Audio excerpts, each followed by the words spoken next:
Hi, ladies and gentlemen. Let me wholeheartedly welcome you to the 10th session on ECT 204 Signals and Systems.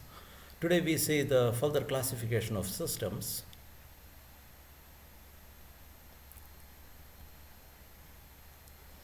This is a rather lengthy speech. Here the contents are your learning outcomes. Stable versus unstable continuous time systems, stable versus unstable discrete systems, causal versus non-causal systems, both continuous and discrete, static versus dynamic systems, both discrete and continuous. So we see the stable systems, causal systems, and static dynamic systems. So then the summary of understanding. So in this video you will learn the classification of systems. Then you will learn about the bounded input, bounded stability of continuous time and discrete time systems, and derive the condition for the Bibo stability of LTI systems. Then you will learn the causality of systems and derive the condition for the causality of LTI systems. Then you will learn to differentiate static systems from dynamic systems.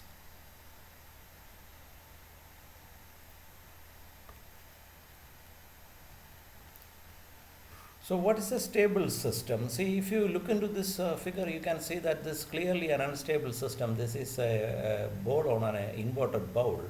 So if you move this, slightly move this, this will go away. So this is an unstable system. And this is a bowl on a level floor. So this is a marginally stable system, because if you move this bowl to another position, it will not come back. So this is a marginally stable system. This will give you a brief idea what stability is. And this is a ball in a bowl. This is a stable system. That is, if I move this ball slightly to this point, it will come back eventually. It will oscillate and come back to its original stable position. So this is a stable system. A continuous time system is bounded input, bounded output stable for if for every mod xt less than infinity, the output mod yt is less than infinity. That is, I have a continuous time system to which I apply bounded inputs, that is, all inputs that are less than infinity. Then if the output yt is less than infinity, then it is a stable system. Condition for the Bibo stability of LTI systems. It is condition for Bibo stability of LTI systems, CT-LTI systems. Let us, for an LTI system, the output is, otherwise I will correct it.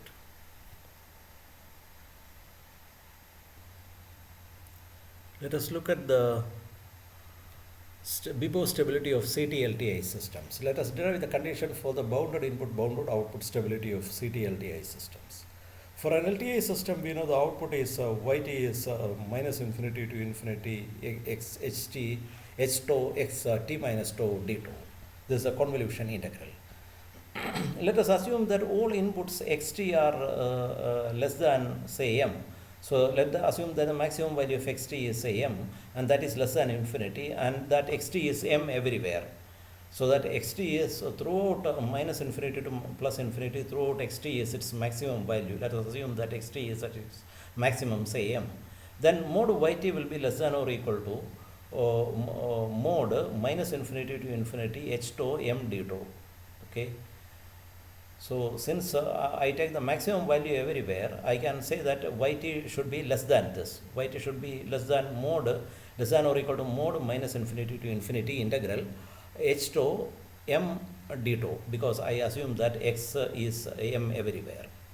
Now this is less than or equal to, that is less than or equal to m less than or equal to minus infinity mod minus infinity to infinity integral h tau d tau. That is less than or equal to m less than minus infinity to infinity mod h tau d tau, because modulus of the integral is less than the integral of the modulus. Okay. So this is less than or equal to, so mod yt is less than or equal to m minus infinity to infinity mod h tau d tau. So for yt to be finite, then this m is a finite value. So this integral should be a finite value. So this says that minus infinity to infinity, for yt to be finite, the necessary and sufficient condition is minus infinity to infinity mod h tau d tau is less than infinity. That is, this impulse response should be absolutely integrable for an LTI system to be stable. Now, when I say it's a necessary and sufficient condition, it also means that if minus infinity to infinity integral h tau d tau is less than infinity, then the corresponding LTI system is Bibot stable. Okay. And if the LTI system is Bibot stable, then minus infinity to infinity mod h tau d tau is less than infinity. That is the meaning of the necessary and sufficient condition. It is an if and only if statement. So a CT system, LTI system is Bibot stable if and only if minus infinity to infinity mod h tau d tau less than infinity. That is if the impulse response is absolutely integrable. Now let us look at some simple systems. Let us look at the system yt equal to cos xt. This is a Bibot stable system because we know that cos xt is always bounded between minus 1 and 1. For every finite value of xt, cos xt should be less than minus 1 and 1. So this is always a Bibot stable system. Now let us look at the system yt equal to axt plus b. If a and b are finite and xt is finite, then this mod yt is less than infinity for every xt less than infinity. So this is also a stable system. This axt plus b is stable. The system yt equal to xt by xt minus tau can be unstable. When xt minus tau equal to 0, the value can go to infinity. With a finite x t minus tau that is equal to 0, suppose xt minus tau equal to 0, that is finite, yt can be infinity. So that system is unstable. Yt equal to tan xt is Bibot unstable because when xt equal to pi by 2, yt becomes infinity. So this is a bounded input, bounded output unstable system. Now let us look at the system yt equal to txt. This is Bibot unstable since let us think that xt equal to 1, say xt equal to 1. So yt will be t. So yt equal to t means it is a monotonically growing function because as time progresses, this monotonically grows, which leads to a saturation or oscillations. Okay, so that renders it unstable. So yt equal to txt, this is a time dependent system, this is a time variant system, this is also a Bibot unstable system. Yt equal to e raised to xt is Bibot stable because for every finite value of xt, e raised to xt is a finite value. So mod yt is always less than infinity. So this is a bounded input, bounded output stable system. Now let us think about stable versus unstable discrete systems. A discrete system is bounded input, bounded output stable. For every if for every mod xn less than infinity, the output yn is less than infinity. Mod yn is less than infinity. So for every bounded input xn, if the output is also bounded, then the system is stable. For a discrete LTI system, the output is yn equal to minus infinity to infinity hm xn minus m. Okay, assume that the maximum value of xn is m less than infinity. That is, assume that xn is m everywhere. So mod yn is less than or equal to minus infinity to infinity summation hm into m. That is less than or equal to m times absolute value of summation m from minus infinity to infinity hm. So this says that mod yn should be less than or equal to m times minus infinity to infinity mod hm. Because this is the absolute value of a sum that is less than the sum of the absolute values. Okay. So for this condition to be met, m is a finite value. So for yn to be finite, this value should be less than infinity. So sigma mod hm is less than infinity. M from minus infinity to infinity, sigma mod hm is less than infinity. It means that the absolute sum, that is m from minus infinity to infinity, minus infinity to infinity, mod hm is less than infinity, then the corresponding LTI system is Bibot stable. It also says that an LTI system is Bibot stable, then minus infinity to infinity, mod hm is less than infinity. So it is an if and only if statement. Now let us look at some simple examples. The system yn equal to cos xn. This is Bibot stable since cos theta is always less than, mod cos theta is always less than 1. Cos theta is always between minus 1 and 1. So whatever be the value of xn, yn is bounded between minus 1 and 1. So it's a Bibot stable system. The system yn equal to axn plus b is stable since mod yn is less than infinity for every mod xn less than infinity. If xn, a and b are finite, then yn is a finite value. So this is a stable system. System yn equal to xn by xn minus m can be unstable when xn minus m equal to 0. If xn minus m equal to 0, this becomes unstable. The system yn equal to tan xn is Bibot unstable because when xn equal to pi by 2, this goes to infinity. So this is an unstable system. yn equal to nxn is bounded input, bounded output, unstable, because if xn is 1, yn becomes n. That is, n grows monotonically and makes it that makes it unstable. It can lead to saturation or oscillations. The system yn equal to e raised to xn is bounded input, bounded output, stable, because for every finite xn, e raised to xn is less than infinity. Causal versus non-causal systems. That is another classification of systems. A system is causal if the output at any time n, yn, depends only on the present and past inputs and not on any future inputs. A system is causal if the output at any time interval n, yt, at any time t, yt depends only on the present and past inputs. So for both discrete and continuous, the systems, the conditions are identical. That is, it does not depend on any future inputs. That is, the output yt can depend on yt, xt minus 1, xt minus 1, xt minus 2, but not on future values, xt plus 1, xt t plus 2, etc. A causal system is one in which the output does not appear before the inputs is applied. In other words, the output of a causal system depends on the present and past inputs and not on any future inputs. Okay. So here yn can depend on xn, xn minus 1, xn minus 2, etc. not on any future inputs, xn plus 1 or xn plus 2. Like here also, in continuous time also, it should not depend on any future values.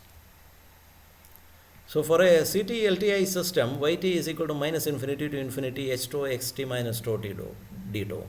So for a to be causal, given that xt equal to 0 for t less than 0, so yt equal to 0 for t less than 0. So it necessitates that ht should be 0 for t less than 0.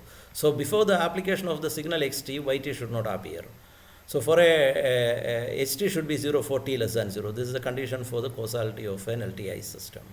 For a discrete time LTI systems with yn equal to minus infinity to infinity hm xn minus m to be causal, given that xn equal to 0 for n less than 0, then yn should also be 0 for n less than 0. For that, hn should be 0 for n less than 0. Okay.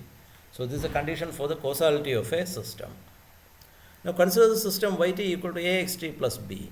Yt depends only on the present value of xt and not on any future value. So this is a causal system. Suppose I say y of minus 1, it depends on x of minus 1, ax minus 1 plus b. Y of 2 will be ax2 plus b. It does not depend on any future value. So this is a causal system. Now consider this discrete case yn equal to axn plus b. This is also a causal system because suppose I say y of 2, that is ax of 2 plus b, or y minus 1 is x minus 1 plus b. It does not depend on any future input. So this is a causal system. Now consider this system yt equal to x minus t. This is a time variant system. Now you can see that this is not a causal system because if I say y minus 1, it will be x of 1, which is a future value. Y minus 1 means now t equal to minus 1. It depends on x1. This is a future value. So this is a non-causal system. Consider another system, equivalent discrete system, yn equal to x minus n. So this is also a non-causal because if I compare to y minus 1, it depends on x1. This is a future value. So this is a non-causal system. Consider system yt equal to x of t square. This is also a non-causal system because if I put t equal to minus 1, y minus 2, say, y minus 2 will be x of 4. So this is a future value. So this is a non-causal system. Likewise, yn equal to x of n square is a non-causal system because if I compute y of minus 2, it depends on x4. This is a future value. So this is a non-causal system. Now this third classification, in this further classification, there is a third set, that is a static versus dynamic system. A continuous time system is static or memoryless, or better word is a memoryless. If the output and any signal depends only on the present input signal and not on any past or future input signals. That is, it does not store any value. If it does not store any value, that is, if it doesn't have any memory, it is a static system. Yt equal to axt is a static system. Okay, yt equal to txt because it depends only on the present input. Yt equal to txt depends on the present time and the present input. This is a static system. But yt equal to axt plus b xt minus 3 is a dynamic system because it depends on the previous value xt minus 3. or yt equal to minus infinity to tau x tau d tau. It depends on the previous values of x. So this is a dynamic system. And for the discrete case also, very similar thing. A discrete system is static or memoryless if the output at any instant depends only on the present input sample and not on any past or future input sample. Say yn equal to axn is static because at n equal to n, it depends only on xn, the present input. This is a static system. Yn equal to nxn is static because it depends on the present input only. But if I look at the system yn equal to axn plus bxn minus 3, this is a dynamic system. It depends on the previous value. So this is a dynamic system. Likewise, m equal to minus infinity to n sum xn minus m is a dynamic system because it depends on the previous inputs. Okay, it has to store the previous inputs. Now coming to the summary of understanding, what you learned the classification of systems. You saw the stability, stable systems, unstable systems, causal systems, non-causal systems, and static system versus dynamic systems. Then you learned the Bibo stability of CT and Bibo discrete systems, continuous time and discrete systems, and derived the condition for the Bibo stability of LTI systems. Then you understood the causality of systems and derived the condition for the causality of LTI systems. Then you learn to differentiate static systems from dynamic systems. That is the end of this presentation. I thank you all.